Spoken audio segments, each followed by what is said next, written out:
Hello and welcome to CISO 2023 Budget Forecast with Recession Headwinds, Balance Cyber Risk Reduction with Zero Trust. Today's webinar is sponsored by Cloudflare and produced by Actual Tech Media. My name is Scott Becker. I'm with Actual Tech Media and I'm excited to be your moderator for this special event. Now, before we get to today's great content, we do have a few housekeeping items that will help you get the most out of this session. First off, we want this to be an informative event for you, so we encourage any questions in the questions box in our webinar control panel. Not only will we have team members responding to questions during the live event, we'll also have a dedicated Q&A session at the end of this presentation where we'll discuss in greater detail some of the top questions that you ask. That Q&A panel is also the place to let us know about any technical issues that you might be experiencing. A browser refresh will fix most audio, video, and slide advancement issues, but if that doesn't work, just let us know in the Q&A and we'll provide further technical assistance. Now, in your handout section of the webinar control panel, you'll find that we're offering several resources. There are 5 PDFs on Zero Trust, SASE, and hybrid work topics, as well as a link to a paper on the death of network hardware appliances. It's a good one. I'd check it out. So I encourage you to access those resources now and share them with your friends and colleagues. Now, at the end of this webinar, we will be awarding a $300 Visa gift card to one lucky registrant. Of course, you must be in attendance during the live event to qualify for that prize. The official terms and conditions of today's prize drawing can also be found in your handout section. Just scroll to the bottom and you'll find the prize terms and conditions link there. Now, finally, one of the best benefits of this event is the opportunity to ask a question of our expert presenters. So to help encourage your questions, we have a special additional prize for you. That's another Visa gift card, this one for $50 for the best question. At the end of the event, we'll look at all the questions, pick out the very best one that came in, and contact that prize winner. So with that, let's get to today's fantastic conversation. It's my pleasure to introduce you to our presenters today. We have Sandeep Waji, who is Global Head of Technology and Risk Intelligence at BNP Paribas. We have Susan Chang, Deputy CISO at Cloudflare, and Adi Mukadam, who's Product Marketing Director at Cloudflare. Welcome, everyone. Thanks for joining us here today. Thank you. Thanks for having us. Thank you, Scott. Well, Adi, I'll turn things over to you to take the conversation from here. Thank you. Thank you, Scott. Now, before getting into this webinar, I just wanted to share a quick fun fact about my webinar prep. Previously, before a pandemic, it was light, camera, action. However, now working from home and having young kids, for me, it's light, camera, and before action, a lot of personal action. I need to make sure the kids are not on their tablets or not streaming movies. The cat is not stuck in my room. And I've put literally posted outside that, hey, do not knock the door, because someone knocks the door or rings the doorbell. The dog gets crazy, the cat gets crazy, the whole house gets crazy. So, I thought I know a lot of people can relate to some of this. Anyways, let's jump right into our topic, which is recession, priorities, and budget. These are some of the hot topics at the board and CXO level. From the past 2 years, CXOs have been busy with priorities to keep the enterprise running, and also projects that started as a reaction to the sudden pandemic. Year 2022 started with a new hope, new expectation, and new refocus on long-term initiatives until we had the war. The war is shaping to be this ultimate gray swan event, causing global ramifications and uncertainties. The CXOs that we talk to are concerned about inflation, margin compression, supply chain challenges, talent gap, and cybersecurity. How this slowdown will impact IT budget really depends on company to company. However, if you ask me, the cyber budget is directly proportional on how organization values its data and its customers' data.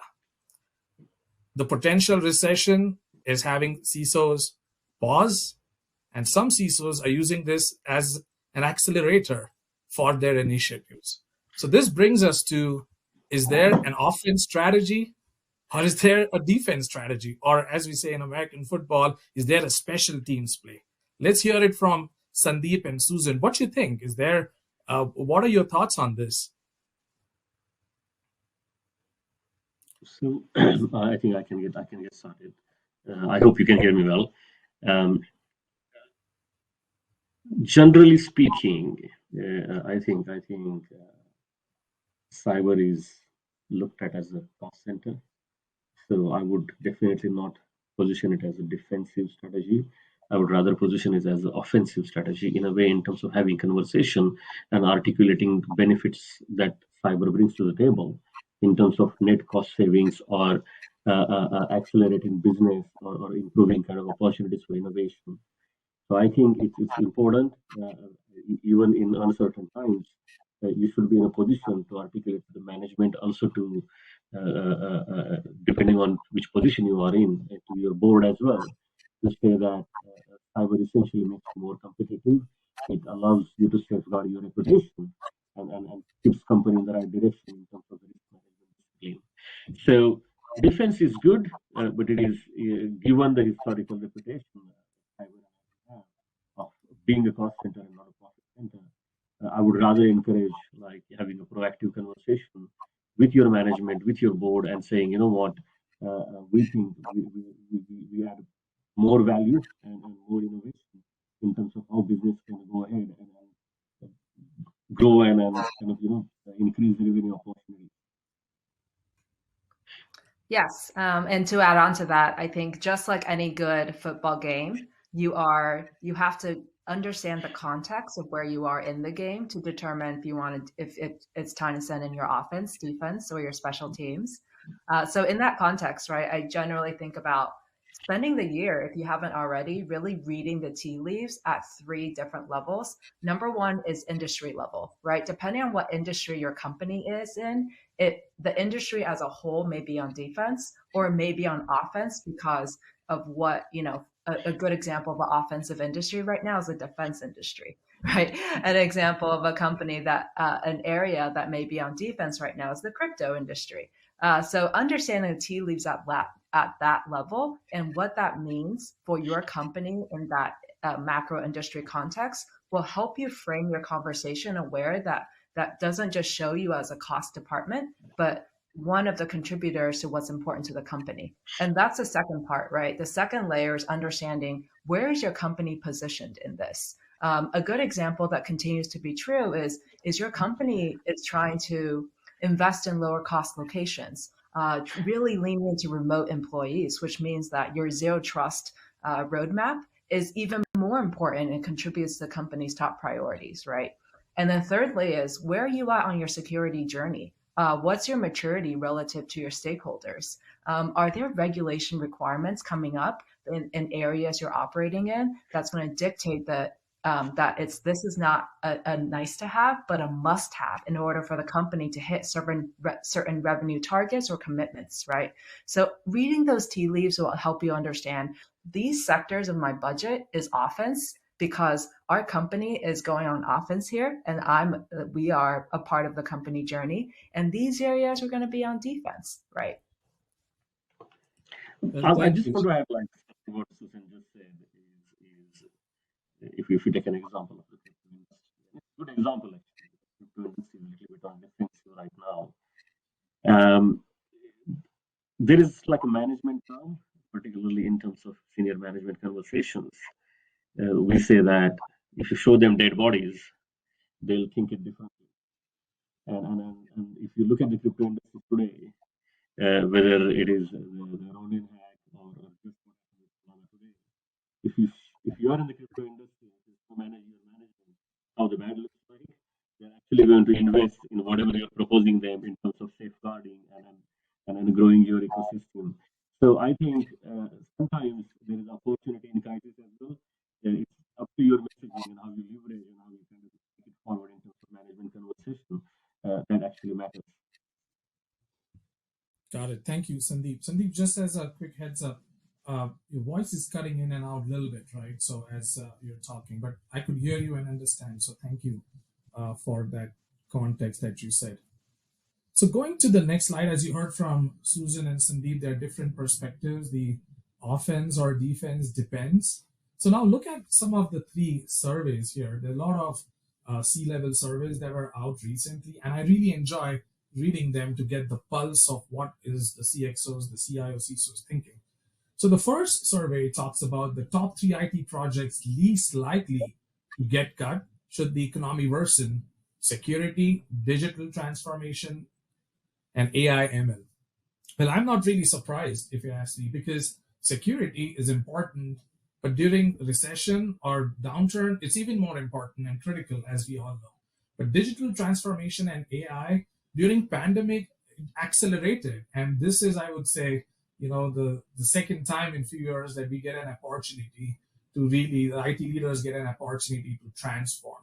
From AI, ML, digital transformation, a lot of companies are completely transforming their business models. I've said that in the past, that some company who used to sell fertilizers is now selling health of a plant as a service. So there's a lot of complete change in the industry that's happening. If you look at the second stats here, it kind of validates what the first is saying, where 72% of the global business forge ahead despite force ahead with expansion despite economic concerns and supply chain and challenges. To me, it seems evident that investing in technology is the method to navigate these uncertain times. One of the CIOs in manufacturing that I was recently talking to said said that they are looking at contracts, and with the contracts, they're looking at the cost for that specific contract and really providing a prescription to the business saying, is this a profitable contract? It's not profitable. How much should you increase? So they are doing this based on data.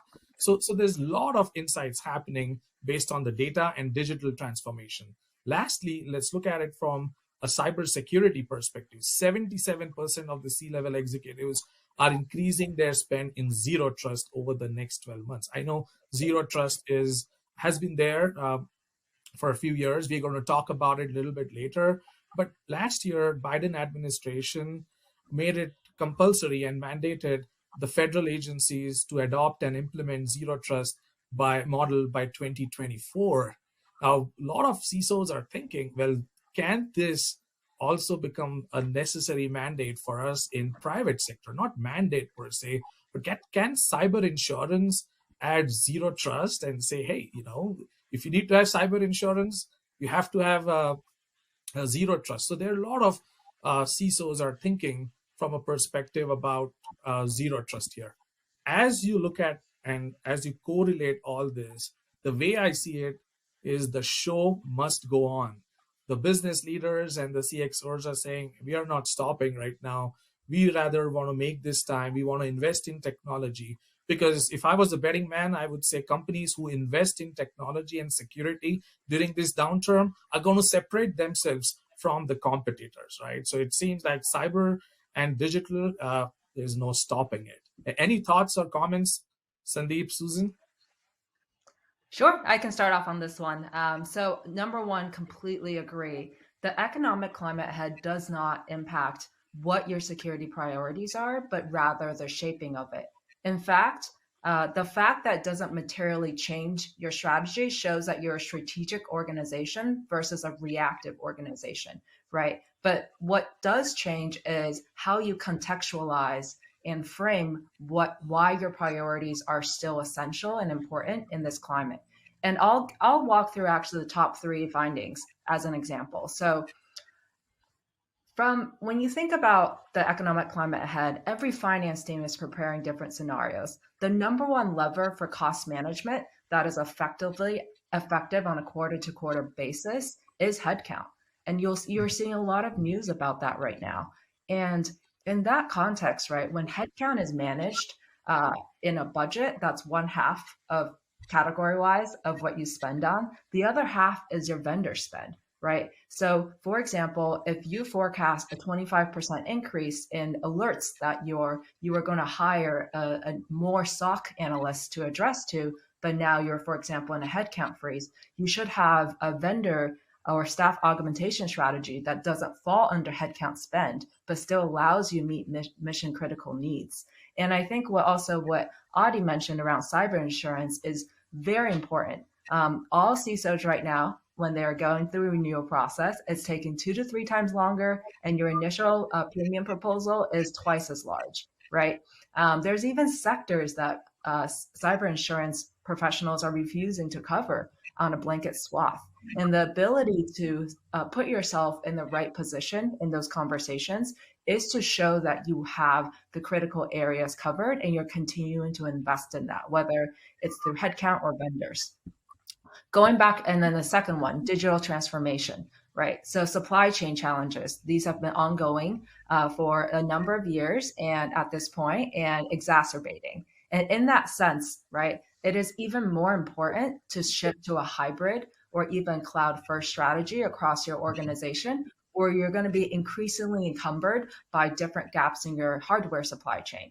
And lastly, AI ML automation. Now, translate that into business terms. These are cost efficiencies that multiply across quarters. And those are the magic words that your finance team wants to hear. They want to hear that you're investing in a way that you can contribute cost margins back to the company when they expect the revenues to soften, right? And that's how you come off as a business executive saying, hey, you're investing in this tooling or this business compromise software because it's going to make security much better. You're going to be more secure in a more automated manner. But you also tell finance, hey, instead of these headcount spending all that time manually going through phishing, responding to it, this tool will automatically prevent it from even keep hitting the inbox, which is going to contribute cost savings back to to our balance sheet, right? So framing it in that context is going to help elevate your pitch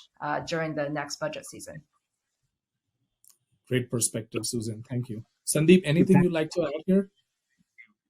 I hope this time you are able to hear me loud and clear. Yes. Okay, that's awesome. So I think that's a good perspective and very comprehensive, by the way. So the only area that I'll try to kind of emphasize is one, risk management is quite critical, particularly from reputation, operational losses. It becomes more critical. You cannot afford to have regulatory penalties, fines, particularly when there is so much of uncertainty. The market is down. It becomes really, really critical to safeguard your reputation and your operational losses. And in that context, then, it is really important to make your business why certain investments are necessary in terms of both cutting your losses and potential losses and the reputation part. In terms of the IT project priority, it really depends on the business model. For example, if you're a leasing company, supply chain is everything. If you're a payment system company, your underlying infrastructure and how essentially resilience of the infrastructure is more priority on probably less on the supply chain side. So I think the use case will change based on what business you are in. But in general, I agree with whatever Susan said. I think it makes a lot of sense. But I think the bottom line is managing highest priority, and that's what we see.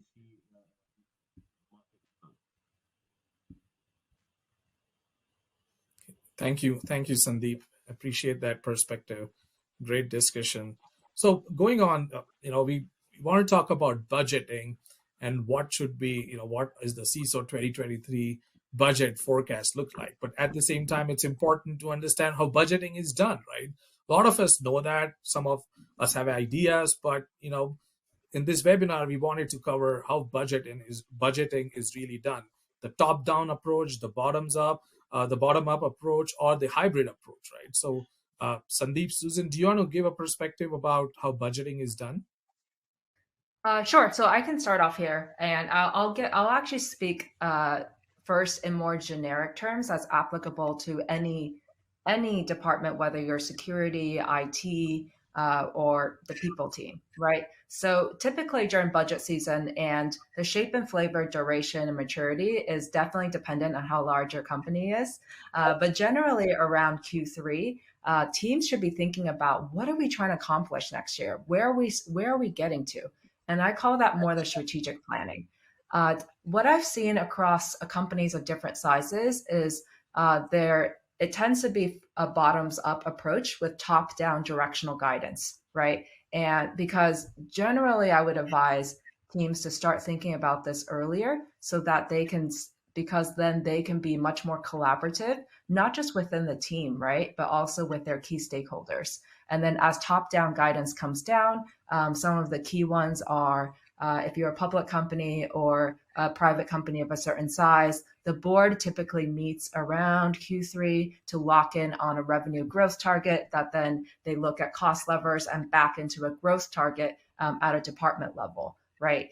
So at some point, you're going to get directional guidance to what extent you may be allowable to grow, and you'll have company priorities. And I can bet $10 that 80% of company priorities are going to be talking about efficiency as a blanket word, right? So I think that's first off is the initial bottoms up approach with top down guidance. Some companies may be more top down heavy depending on how they operate to start with. But generally would advise doing strategic planning first so that when you head so that you can take the approach of converting your strategic planning into a financial plan versus do it concurrently, right? Because that will allow you to really show the context, the strategy behind your financial plan. Because what happens is when you present your financial plan, there will be areas that the executives want to double click into, and your ability to show a whole strategy behind it right at that moment is essential. And then there's what we call the sausage making, right? Once every department submits their financial plan, it is 95% of the time what it adds up to is over what the finance team would like to see. And then you go through the iterative process. And what I would say is always approach that process coming off as you're doing what's best for the company, right? You're doing what's best for XYZ, and give them options. If they come back and say, "Hey, everyone, we need 10% less off everyone's budget submission," you say, "Great. Here's the menu-based approach that we completed to add up, right? And every single one of these, if we don't invest in this area, that's fine. But as a company, we're choosing to accept this risk, or we're choosing to have this trade-off, and we're going to make that as a collective decision versus a financial decision or a security decision." So it becomes a risk acceptance or deferral conversation, and there's more buy-in. And with this approach, I'll say is multiple budgeting seasons, when it gets to the end, there's been times where the finance team or the engineering team circles back and say, "Hey, I know we agreed to defund security on, for example, going public with a bug bounty program, but now that we have some budget, I think that's really important. Can we go and fund the security team on that again?" So your ability to articulate that as a collective decision throughout the sausage making will allow you to actually have windows of opportunity towards the end that you don't have to be banging down doors for. Well, very insightful, Susan. Thank you. Sandeep, do you want to provide your perspective? And I think, and I'll try to be as loud as possible this time, so hopefully there are no more audio issues. I think that was again quite exhaustive of the approaches that you've outlined. What I would say is, first one is the top-down approach, and then what we did in one of the kind of engagement I had in the past, where we just went and interviewed executives, particularly the chief operating officers or CEO of entities, and we asked them what keeps you awake at night. And based on that, we said, okay, these are the nightmare scenarios the executives have based on the business they're running, and particularly again on top of that, adding some regulatory pressure can be GDPR, can be relevant. Like for example, in Europe, the DORA is going to come into force, which is operational by end of this year. So if you look into then the top-down approach, management driven, what they think is the highest priority, and then what you can then do is, particularly in terms of picking up certain themes and put a t-shirt size around it. What we did was we said, okay, t-shirt size large probably can be a more than a 10 million item, t-shirt size medium can be a 5 million item, and then you are able to assign a bottom up can be very, very granular. You have controls, whether it is NIST, CIS 20, and then you're zooming into a particular domain, saying, okay, access management, privilege access management, what deficiencies exist in a particular function or a particular entity, and how do you fix that in terms of allocating certain budget for that particular year. And then hybrid, of course, if you have time and bandwidth, hybrid really works, because what you are trying to do then is you're trying to listen to the management in terms of what their nightmare scenarios are.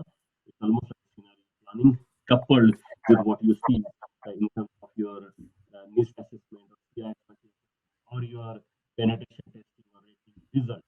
And that combination gives you like a razor sharp view in terms of remediation and cyber roadmap that you can really put into action. So thank you, Susan. Again, that was really kind of a useful view.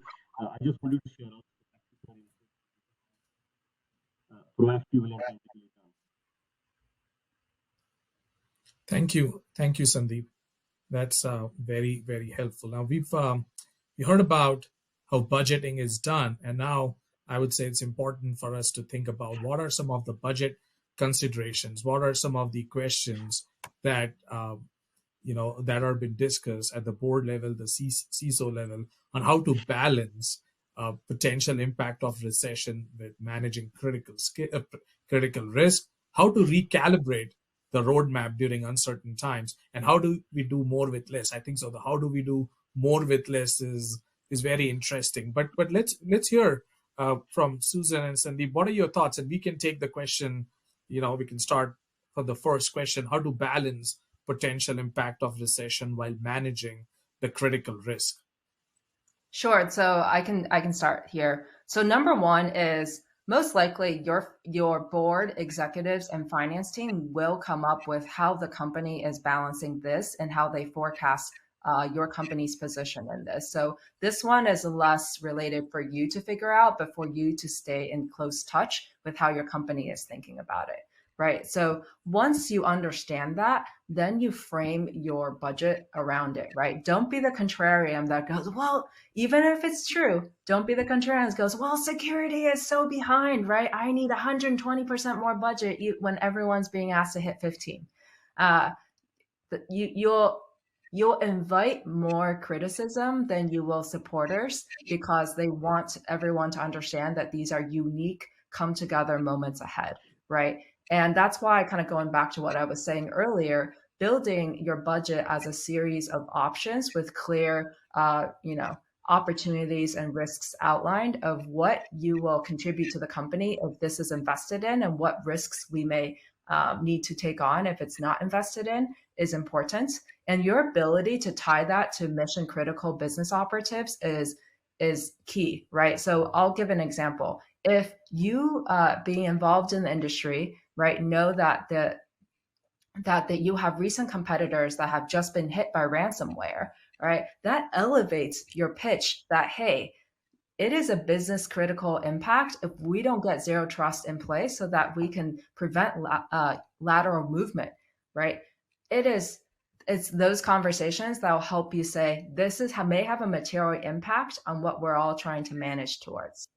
And the second thing I'll say is, generally, I think about a security strategy as, are we having fewer strategic priorities? That's generally what I favor, right?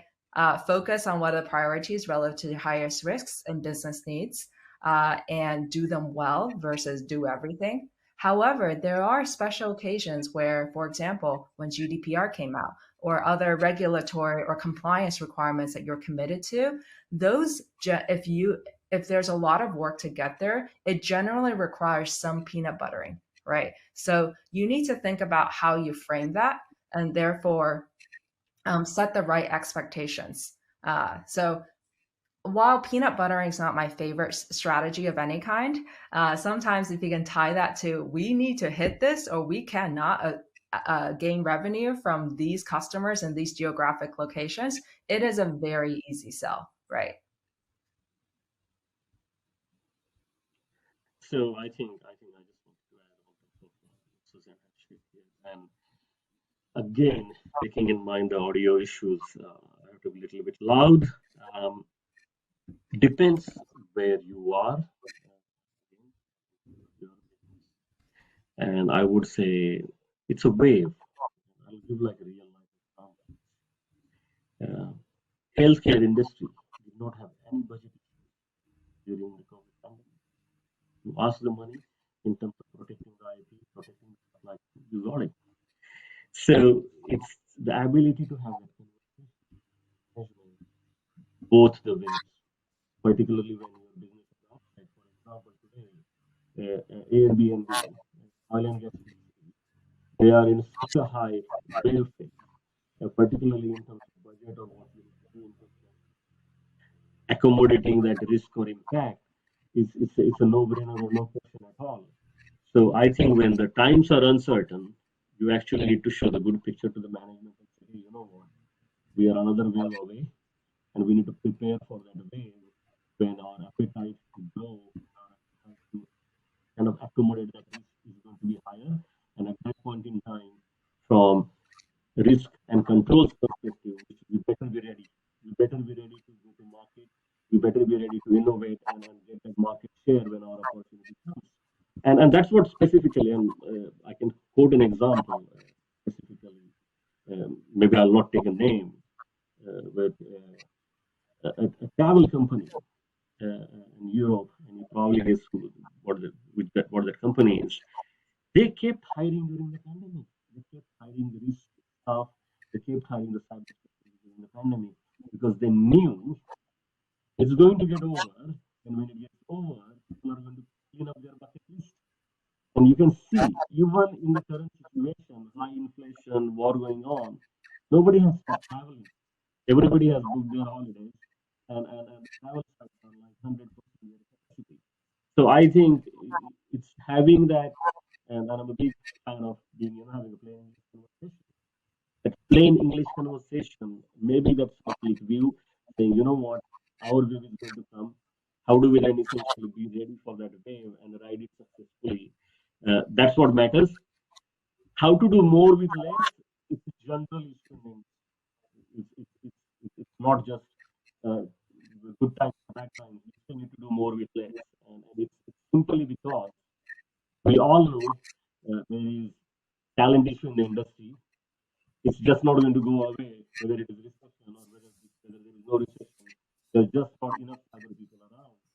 So, particularly from a tooling perspective or infrastructure perspective, you really need to ask yourself, how can I actually leverage what I have today and capitalize on possibilities and controls associated with one tool, because it is actually also proportional to the number of people who are trying to roll it out. So I say that matters a lot in terms of having some of these conversations. But again, having that understanding your business where you are in, and having that conversation with your management in terms of where do you think business is going to go and why when you think it is important to get that investment is really important. Yep. Yeah. And I will also add a little bit more. I think Sandeep, you touched upon this, is metrics, right? So metrics are really helpful. And I think what I've observed across the security industry is that we generally are measuring operational or efficiency metrics in terms of understanding the velocity, health of projects, teams, operations, etc. What you need to do during this time is shift to ROI based metrics where possible, right? And I would actually encourage you to lean on the broader industry of the solutions you're trying to solve, right? Like Audie was just walking me through some great analysis around adopting zero trust and the metrics that you can yield. So your ability to infuse both studied industry metrics alongside with your internal company metrics can help give the decision makers, which inevitably have a financial and business component, to say, okay, do more with less. Security is telling me they're going to do this thing. I barely know what zero trust is. I know they've been telling me with great architecture diagrams. Okay, whatever. But they're telling me that this could yield this amount of cost savings, and possibly our ability to be more fine-tuned and not relax our security posture by going to lower cost locations, right? By allowing us to hire these remote employees in lower cost locations, right? Your ability to connect all these ROI aspects, reduce these number of IT tickets. So really turning some of your operational metrics and adding the ROI component is essential. And I think the last part, and I say this as more of a nudge, is because I think as an industry, there's not really a consensus on what are good, what I call state of security metrics. But to the extent that you can have a set of metrics that communicate, I usually say set because I think you need both.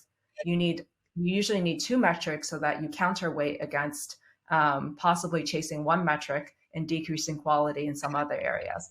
But your ability to say, what is the health of our security in some key areas, right? I know one, for example, within Cloudflare, we tracked what, and we communicate to the board as to what extent we are using our own Cloudflare Zero Trust services across every single area in production and enterprise environment, so that we can say we have enabled a secure NFA factor across all these types of connections, right? So I think there are opportunities where you can elevate your operational metrics to be state of security metrics if you frame it right. And those are some opportunities that can also help bolster your pitch. Absolutely. I think if I have to just give like a very good example of a metric or capability is discovery, in asset discovery particularly. If you have one solution to do your asset discovery, you can look at that asset discovery as a metric and ask yourself, how does it help me solve certain problems? If you have the right asset discovery, it allows you to find your critical assets and have right recovery plans. If you have good asset discovery, again, same metric, it allows you to use your SOC to respond effectively because they know where the assets are. They're able to put a spotlight on saying, okay, this is where it is going wrong. And in terms of your cloud strategy or migration, discovery will put a spotlight on which workloads or which applications are ready to migrate to the cloud without any hassles. So it also helps your cloud migration strategy as well. It's one capability, do more with less. You're able to actually just with one discovery capability and metric, able to help three different functions achieve their objectives. So you really need to look into the underlying capabilities some solutions bring and how it benefits the different functions within IT. So Sandeep and Susan, is it like, do you recalibrate the roadmap or during uncertain times, or it's not necessary that you have to recalibrate? I'm just trying to figure out in terms of, is your advice recalibrate, or your advice is doesn't matter, you always need to recalibrate during certain times or uncertain times? Is that right? It's a tough one, and a little bit like difficult to take heads on. I'll tell you why. And I'm not saying this as someone who works in a financial institution. If there are uncertain times, my ability to absorb losses, whether it is operational losses, fraud losses, is very limited because the net income itself is so low, right? So that becomes like the number one priority. It's to be calibrated accordingly. If there are good times, my ability to absorb losses or potentially fines or penalties is a little bit higher. And then you are able to recalibrate accordingly, saying, you know what, maybe certain controls are not there yet, but we are riding a wave. We got to do what we got to do. So obviously, I'm not being politically correct, like being clear and honest, but I think that's essentially difficult. You have to recalibrate during uncertain times. Cutting your losses to highest priority, during the good times, probably understanding that there will be failures. But you know what? Given that we are growing so far, we can accommodate those failures. Yes. Makes sense. I would say no matter what times you are under, you are recalibrating your roadmap should be a requirement as part of your. I would actually say you recalibrate in a most strategic way on an annual basis.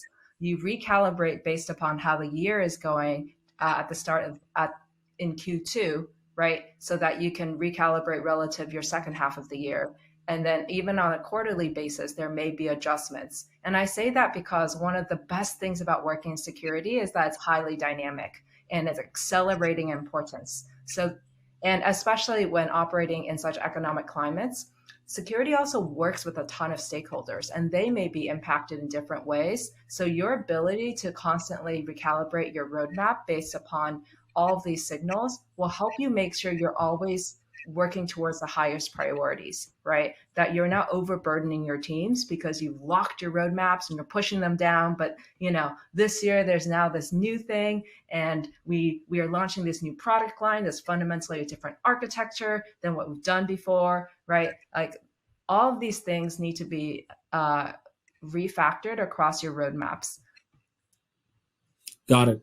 Great. Thank you. That's very insightful. Now, going on to the key takeaways, right? Sandeep, you and Susan have mentioned about there's no offense or there's no defense strategy per se. So it's more about rationalizing. You're rationalizing your cyber investments. You're looking at it from cut cost for the projects which are no longer relevant post-pandemic, right? And also look at it from, is there any overlap? Over a period of time, the network and network security and architecture has evolved as a reaction to the cloud and digital initiatives. Now is a great time to step back and see, is there an overlap? Maybe you have 5 devices doing the same thing. Maybe you have secure web gateway from one company, a CASB from another, and there is an overlap. So there are a lot of overlaps. So cut costs from a perspective, overlap. Optimize, I would say it's also from improve efficiency, simplify and standardize and centralize the policies, increase productivity, right? You may have VPN, which may no longer be relevant. And also I would say invest in the technologies and tools that bring in business value, right? The second thing, the takeaway that we discuss is the cyber risk management. As we're producing more data and we have more ways to get to data, the attack surface is increasing. So we have to think about it from a cyber risk management perspective to reduce the attack surface, increase visibility, because now users are anywhere. They are using any devices. How do you have visibility? Look at it from, from SaaS perspective. From SaaS, security becomes very important in terms of what are the misconfigurations. You have to look at it. Enforce controls from a zero trust perspective, if you will. And lastly, I would say from the hardware supply chain, this is specific to the network and network security. I kind of hate to bring this up, but nowadays it takes same amount of time for a baby to be born and a hardware to be delivered these days. It's probably 9 months. Certain companies are, having even more than 9 months. I've heard about IT OT separations, where now with manufacturing, OT is becoming important. Now, customers want to have IT and OT separation. Some cyber insurance are mandating IT OT separation, but because of all these delays, it's really impacting these strategic initiatives. Can you consume certain things as a service? Can you consolidate it? It becomes a big question. And how do you reduce the TCO? Now, with all these things said, you may be wondering, wow, where do I go? Where do I start with, right?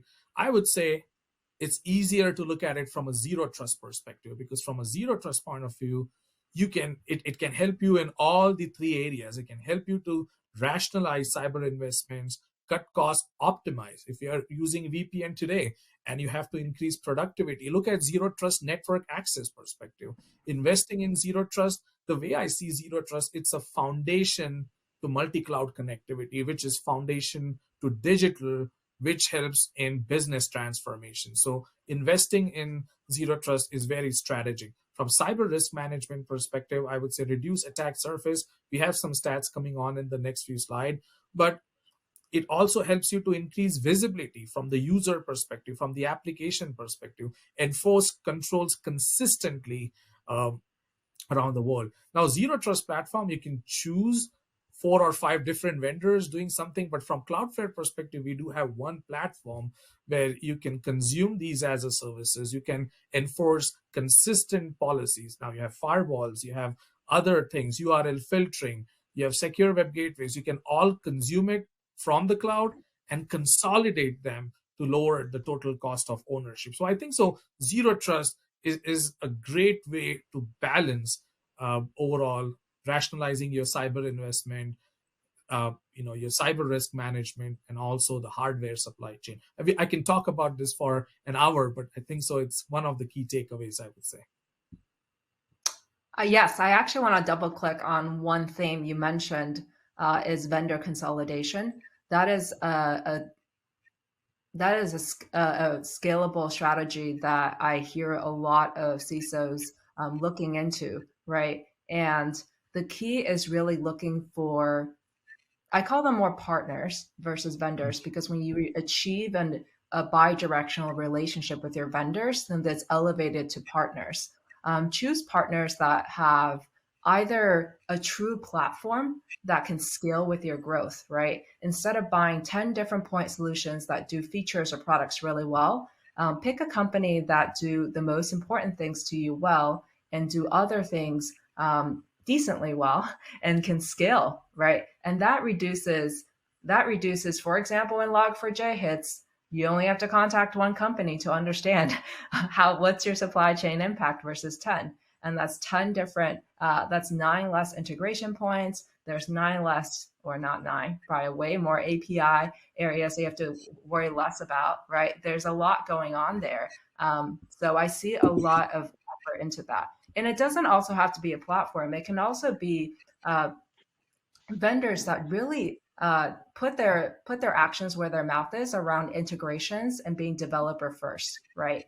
So really identifying companies that have the values and the product development approach that you think matches with where your company is going to as well. Because especially with some of the security solutions, it is very painful to rip and replace, especially in Zero Trust Suite, right? It's one of the most visible to rest of employee security solutions out there. And you want it to be something that actually over time, people realize, oh, wow, I know security told me made me secure, but it is also way easier to work because of it.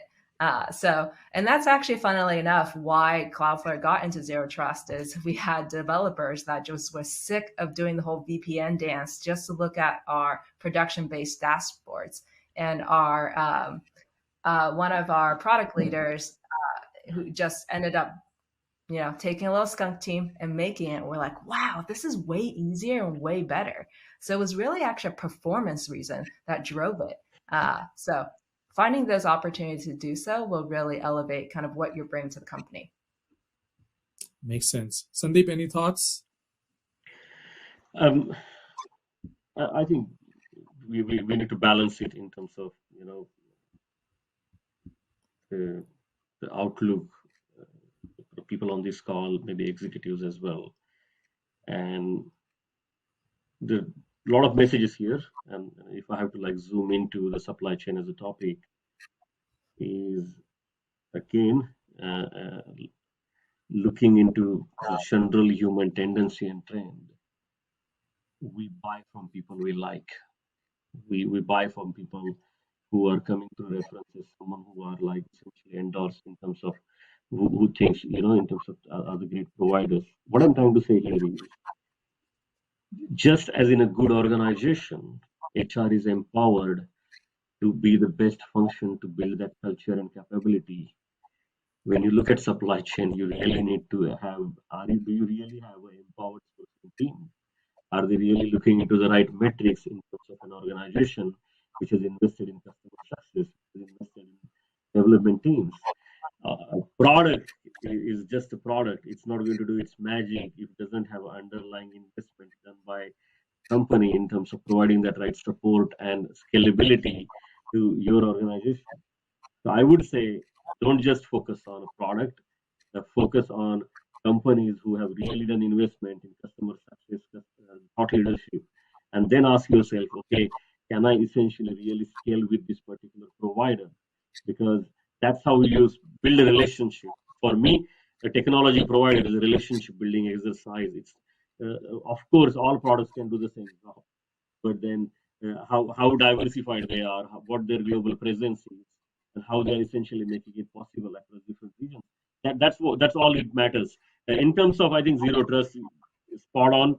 I think reducing the attack surface, having that visibility, and enforcing the right controls depending on different zones is the key to make sure that you're essentially protecting yourself from massive kind of disruptive events, and that is the key in the current climate. Thank you. Thank you.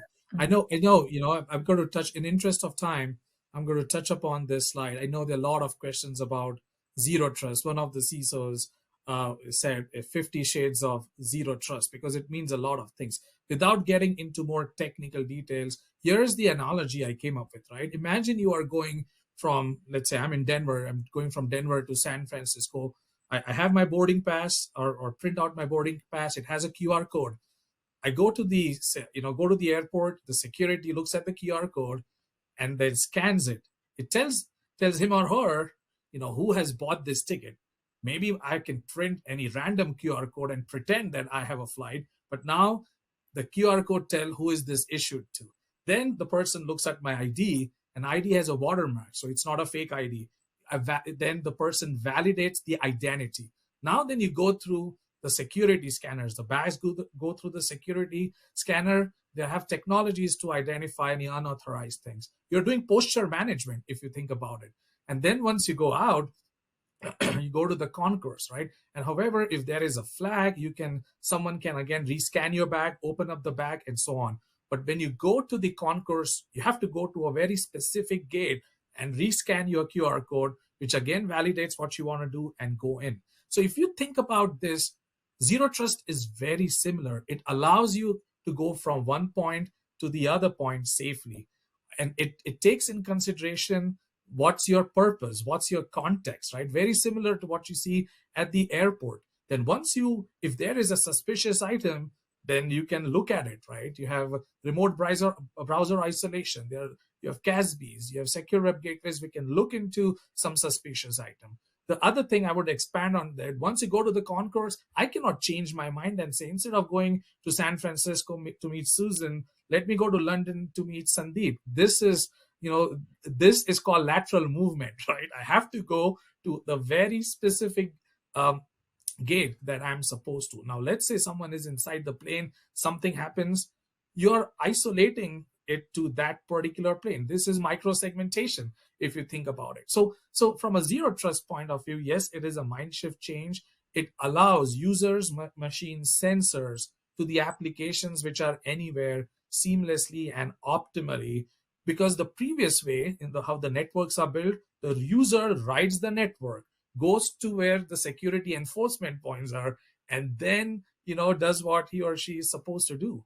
Cloudflare CEO last week said the network is the security, which is really true if you think about it, right? Because you cannot have the network take you to where the filtering happens. You have to bring in all this to the user. So in a nutshell, it's never trust, always verify. It's always there, because zero trust is such a word, it's used everywhere. So I wanted to clarify. And a fun fact here is I saw a zero alcohol whiskey. So people are taking the zero buzzword, everywhere. Anyways, I hope this kind of helps the audience in terms of have this analogy of the airport. And the security mechanism is not to stop you. It's rather to enable you to go from any point to from anywhere, any place, anywhere. So I'm going to go to the next slide here. So this is the last slide. We spoke about zero trust. We understood, from a budgeting perspective, but there are some of the drivers from a business point of view. And then there are some zero trust outcomes we'll talk about in a minute. Sandeep, do you want to talk about, some of the business drivers that you see here? And Susan, feel free to jump in as well. So I think when it comes to the business drivers, we usually use the terminology is known known, known unknown, and unknown unknown, and then that's where essentially the attack surface comes into picture, because you have thousands of applications. Some are known to you, some are not known to you, and some are somewhere in the cloud. Nobody has any clue because somebody decided to sign their Amazon Express and buy some software that nobody has any clue about. So, and then having done so, the liability doesn't go away because somebody just decided to sign their Amazon Express for $10,000 and have a workload. It does have organization's data. There is a regulatory liability. So what happens then is ability to essentially discover and monitor that access is really, really critical. Because if you don't know somewhere in cloud your workload or application exists, this is first fundamental issue is you're defaulting on regulatory commitment to report within a timeline when there was an incident, because you don't know there is an incident. So the discovery capability is really, really critical in terms of having that attack surface view. And when I say attack surface, all attack surface, internal, external, including your supply chain, and yes, including your APIs. Because for a lot of people, APIs are somewhere like nowhere. And then, of course, it's equally important to understand the context, and there is this concept of loss radius, which is really, really important. But what's more important than is your infrastructure plug and play. Are you essentially building something as a part of your cloud strategy that works for different entities and business and what they want to do?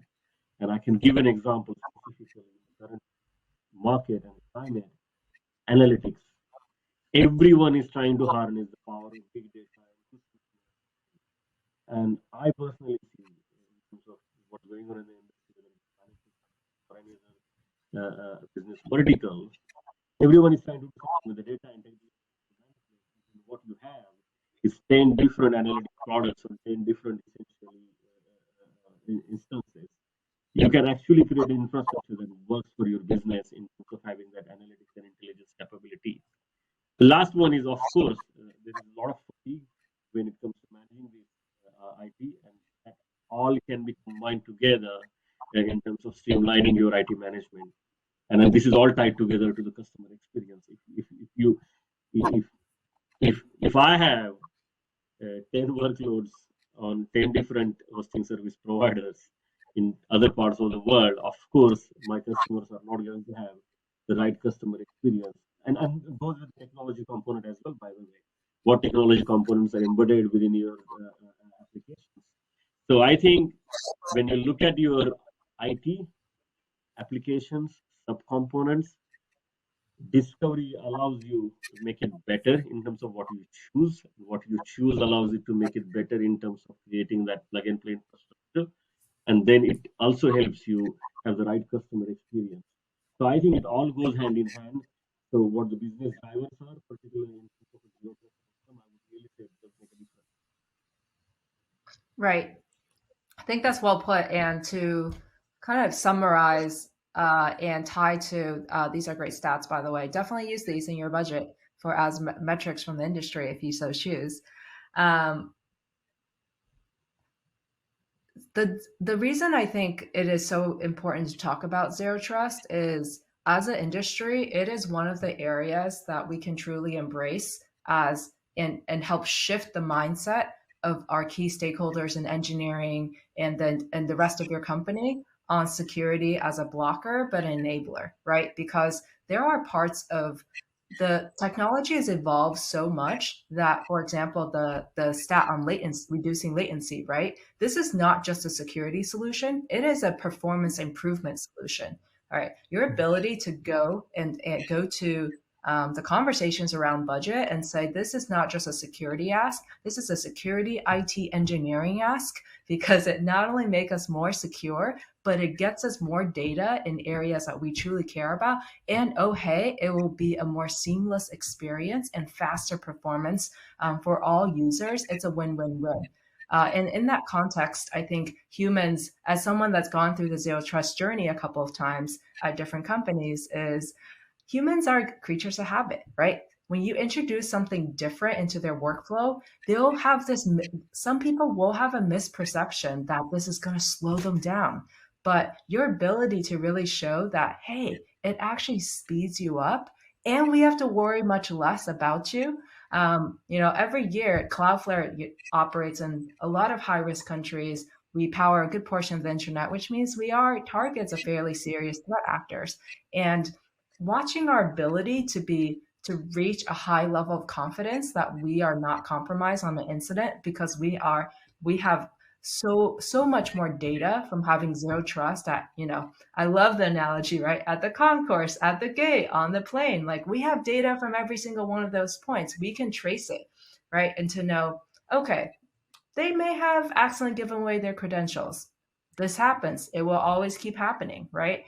But we know that they failed their multi-factor attempt because of this. We know that they didn't get to all these areas because we have Zero Trust Enabled, which gives security teams amazing data and amazing automated actions too, if certain things. And that's a part I'm actually super excited about as an industry is our ability over time, if all of us adopt Zero Trust, our ability to advance true user-based analytics for anomalous patterns, right? And that is helpful not just for external threat actors, but also insider threat. When you are really looking at our data from a user perspective, then you can really understand what are the user-based patterns. And that can also drive your ability to have performance-based, role-based access control, right? You have data around what users are supposed to be doing. You have that, for product marketing, all the product marketers tend to use these applications with these frequencies. All of a sudden, Adi's account is just going across all these random tools internally. That is suspicious, right? So I'm just really excited for us as an industry to get there and start to knowledge share about this amazing potential that we have around user-based analytics and feed that into auto remediation and our ability to get more fine-tuned on role-based access control. Thank you, Susan. That's great. I know we really are passionate about this topic. We understand the concerns, and we want to talk more. So I'm sure we can have a part B. I didn't realize we're always top of the hour here, and a lot of things that we have covered. I'm sure we can talk more. But in interest of time, I'm going to pause here and then go to the Q&A section here. Just 1 second. And go to the Q&A. And before, Scott, you take over, I just want to make a quick comment. So from Cloudflare perspective, we see these challenges. We help customers every day from their roadmap perspective. Customers come from different angle aspects. We have expertise to help them. Our platform is the building block from a network and security modernization, especially Zero Trust. Feel free to reach out to us. And we are happy to kind of have further conversation, answer more of your questions. There are a lot of handouts, which I'm sure you will find very insightful. Thank you. Back to you, Scott. Okay, great. Yeah, and great conversation. Adi, love the comparison of hardware delivery timeframes to a baby being delivered, and Sandeep, great points in the offense defense conversation. And Susan, I hadn't heard the term peanut buttering before. I didn't realize there was a term for the way I handle my personal budget. So you've given us a lot to think about in this conversation. So we do have a few questions coming in from the audience for you all, but we're coming up on time. We had some supply chain questions that came in before you guys sort of addressed those, so we'll leave those to the side. But there was one question that I'd like to get to. This one was from Sean, who was asking, how will Cloudflare help us prioritize what data needs to be protected and help continuously manage data across the enterprise from Zero Trust perspectives? So I think I just want to with client hat on my head, and then I'll let Susan and Adi answer the rest of the question. It's your data. You can't expect a vendor to run some magic tool to solve the problem for you. It's a journey that you travel with your vendor together. So my general guidance for the question is, yes, there is so much a technology provider can do. And I see this a lot in organizations and coming from a background is if you haven't labeled your data in terms of data classification, what do you expect the vendor to do for you? So I think the certain aspects are really, really important. The first step is solving the problem, and beyond that, I would let how essentially can be from product. But my general guiding principle is don't have over reliance on a vendor to solve everything for you. Remember, with your data, you need to guide the vendor. You want to actually. Yep. No, I completely agree. Vendors are enablers of your strategy. They don't set your strategy, right? I completely agree that you need to understand what is most important to you. And the data that you get from your vendors can help you understand that better.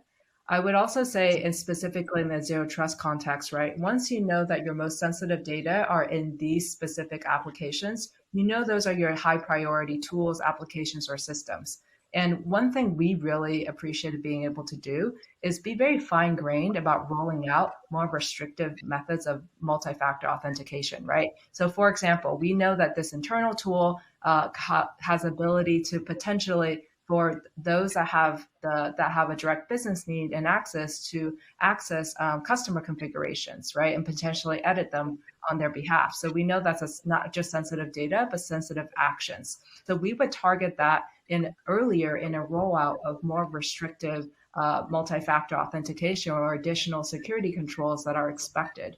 And that allows, and phased rollouts are really important to the success of a zero trust adoption, or really anything that's complex in security that you're rolling out, right? You don't want to roll out everything at once.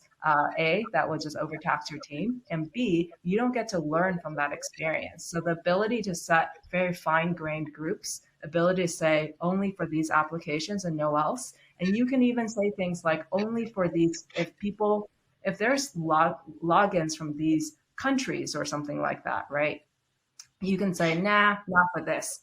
And that's actually going to be your ability to have control on a geopolitical basis is going to be super important with the climate ahead, right? There's a lot of increased regulation, increased authoritarian governments that you will want to have a more fine-grained approach to your data to ensure that you're not unintentionally increasing risk in those areas. Thank you, Susan and Sandeep. Yeah, and yeah, Susan and Sandeep, thank you, and thank you, Adi, as well. I appreciate all three of you being here today to offer your insights. It's been a fantastic conversation. Thank you, Scott. Thank you, everyone. I appreciate your time. Okay, bye.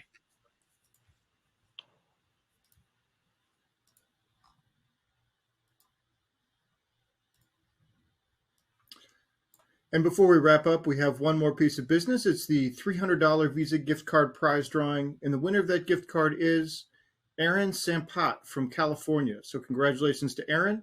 We'll be in touch to get you your card. And with that, on behalf of the Actual Tech Media team, I want to thank Cloudflare for making this event possible. And thanks as always for attending and for your great questions. That concludes today's event. Have a fantastic rest of your day.